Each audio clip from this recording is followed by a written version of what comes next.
Now I'm just edge banding this piece of country board here. I don't have no fancy machines for it. I just use a standard iron. Flat iron's the best, but any iron, you turn the steam off, it'll work. I've got the Stanley trimmer, which is very useful. It's got like 2 stand knife blades in there. You just squeeze it on top and it trims off the excess off the edges. Bit of fine sandpaper, job's done. Very easy. All you do, heat your temperature of your iron up and get any kind of a flat cloth, just so you don't burn the plastic.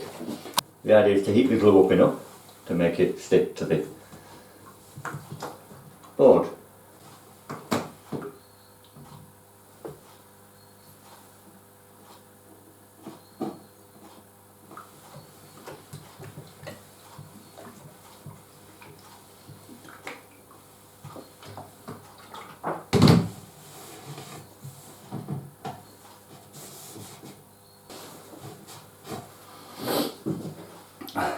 And then with these, you just sit it on top, quite easy. Press it and slide it.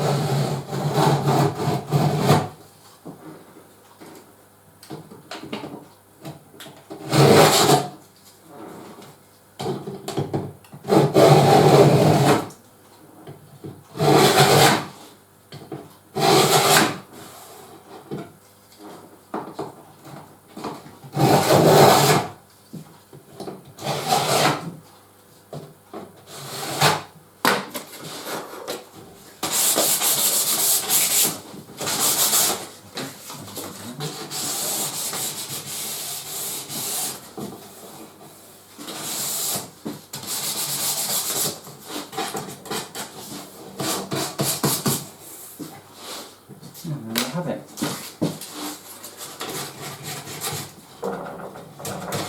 Just make sure there's no rough edges, because then rough edges you'll pick up. And that's it.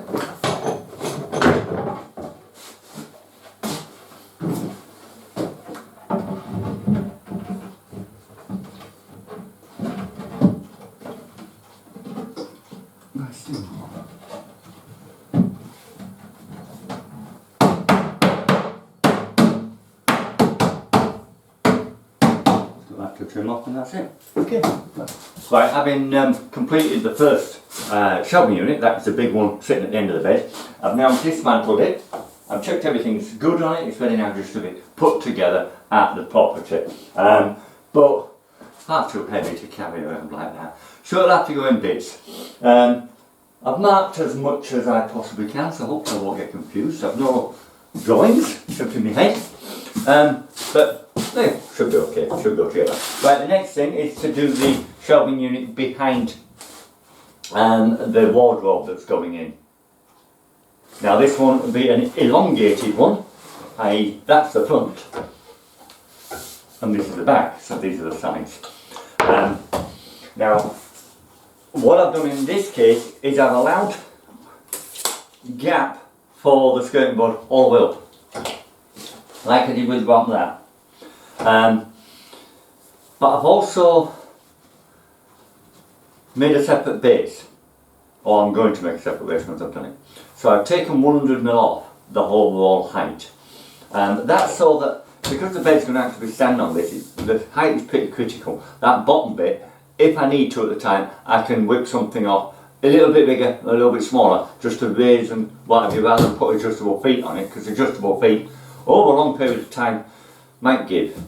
I don't want to do that, so I want to do something solid.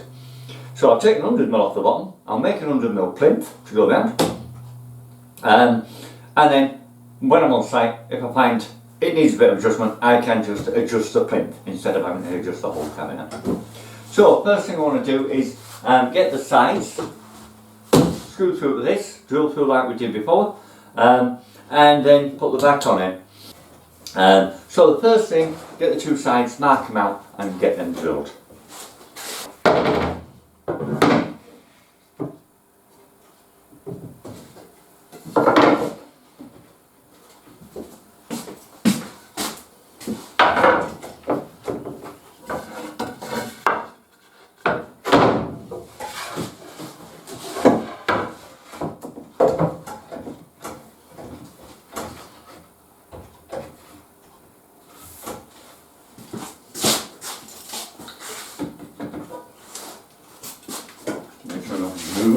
drill it.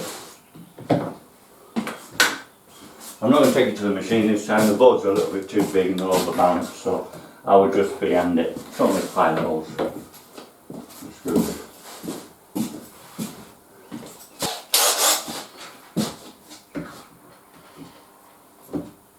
Now, like I said before, remember your timber's going that way, so if your drill is going to tilt it that way.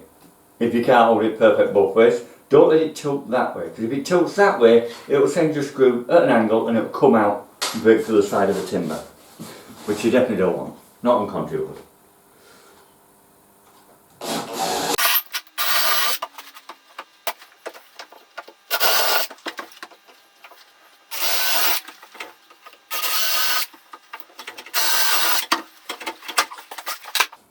Now again, decide which you want to be top and bottom, mark it somehow, and then when you're assembling, pay attention to the surface edges of the shelves. Even though we use scoring blades, there may be little imperfections, it's better not to have. So, that's the best one, that would be top. And mark this as bottom. Oh, gonna be dismantling it again. Finished.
Okay, that's the carcass done. Now I'm going to look at making the dough.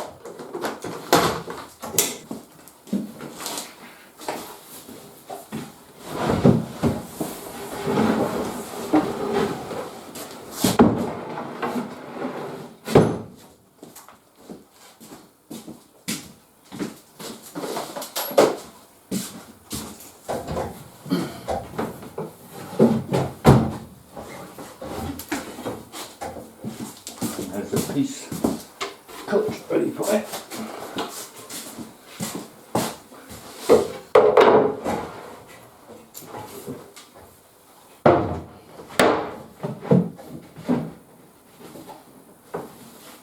Yep.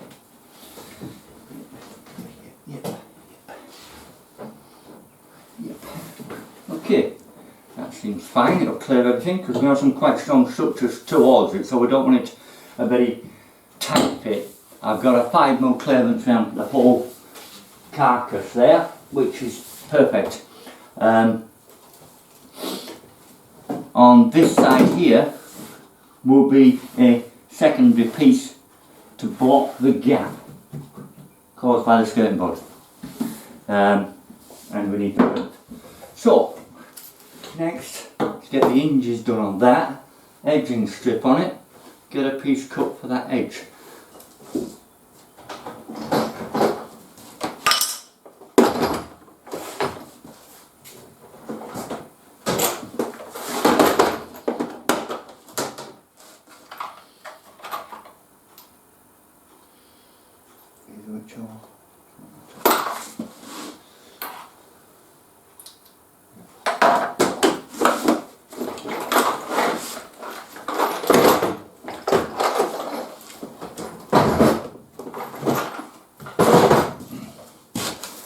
standard jig, plastic things, you get them DIY places and such.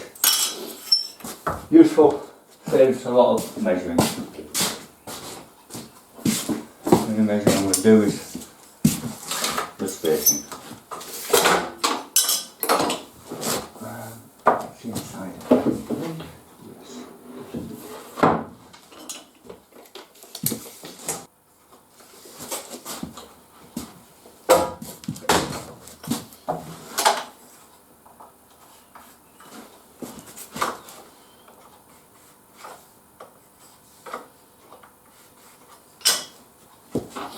This you want to do in the jig, in the press, because you want it nice and clean, nice and straight. If it's not in the press, it moves and it jerks and it looks horrible when you finish.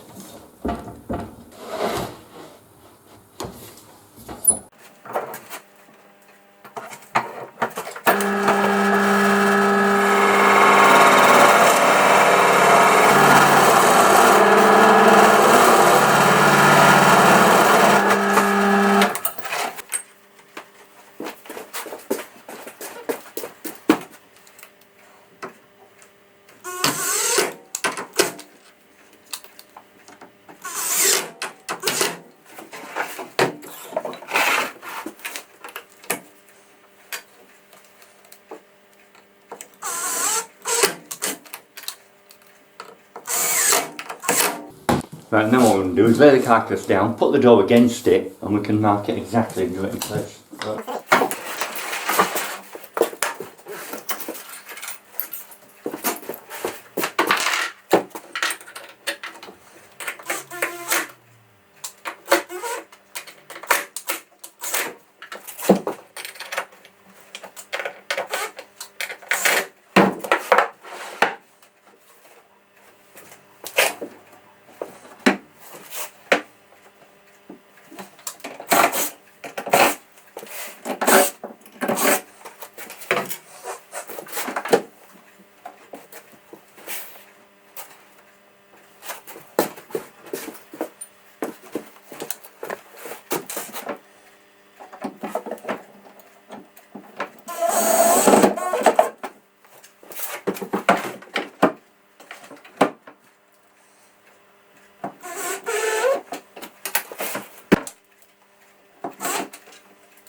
Okay, there we have it. That's the second door unit, second shelving unit, the one that's got the door in it.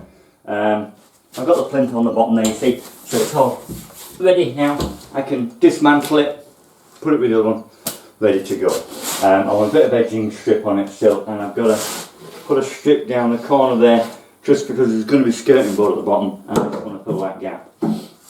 And anything else can be done on site, any little tweaky bits. Otherwise, that bit's done. Right, well, once again on this project, I'm at that stage where the workshop work is now finished. Everything is ready to ship out to the site and get it assembled. Here, as you'll see, I've got the shelving unit with the door on it, so retrospectively a cupboard. There is the shelving unit without the door, so a shelving unit. A box with all the bits that I'm hoping I need to put it together. And at this far end here, the bed with the ladder, all the lats and some packers that I need to adjust the height of it all.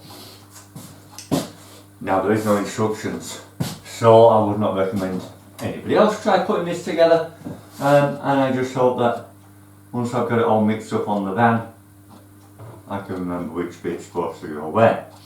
Yeah, should be interesting.